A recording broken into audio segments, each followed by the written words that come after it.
So today we're talking about blue that feigning beetles. Let's cue up that intro. There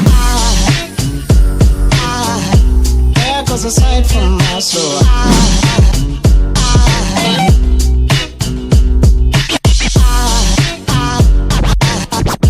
There goes a sight, there goes a sight. Now there goes a sight from my soul. There goes a sight from my soul. What's going on YouTube? Welcome to Red's Exotics, where I post exotic pets of my collection, on tips and tricks on how I take care of my pets, doing unboxings and feedings. So if you haven't clicked that subscribe button up there, I'd appreciate if you do so you can get notified of my future videos. Anyways, so today we're going to be talking about blue that feigning beetles. I actually bought like 10 of them, and sadly 3 of them are like B grade, meaning they are deformed. Like as you can see over there, this one's missing a leg. Sadly, I feel bad for it.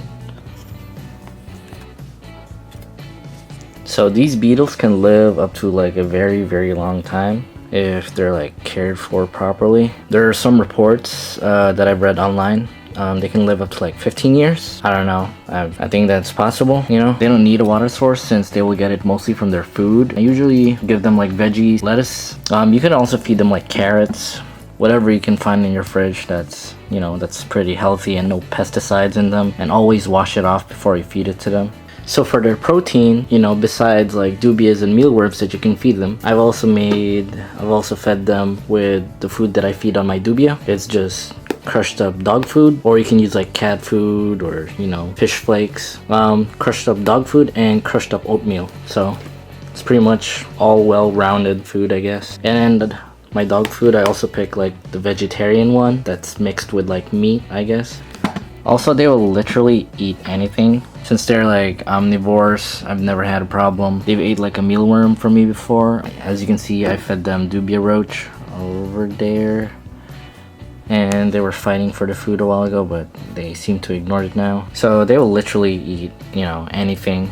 You're never gonna have a problem taking care of them. They're pretty self-explanatory, easy to care. Also, the perfect temperature with them for, you know, since they live in the desert. Also, I mean, it can get cold at night, but at the same time, it'd be nice if you can give them some heat too. So around 70 to 85 degrees Fahrenheit, that would be like appropriate for them. They're not picky since they can live, you know, in a cold area but also like a warm area where it's super hot. Since they're being like mostly wild caught and people are having hard time captive breeding them, I wouldn't advise like, you know, purchasing a lot of them unless you're like planning to breed them and, you know, trying to figure out how to actually breed them. But I will look up online on how to breed these guys. They're pretty cool and love looking at them doing their thing, trying to dig. I wish I have like more of them, but I think 10 of them is plenty enough when you're keeping them. It's like a good number since they're also communal. Maybe I can put them in like a 10 gallons sometime in the future for a future video and do like a communal with this beetles and some scorpions. Alright, this is just gonna be for like educational purposes. I'm gonna spray one down so you guys can see like the color change.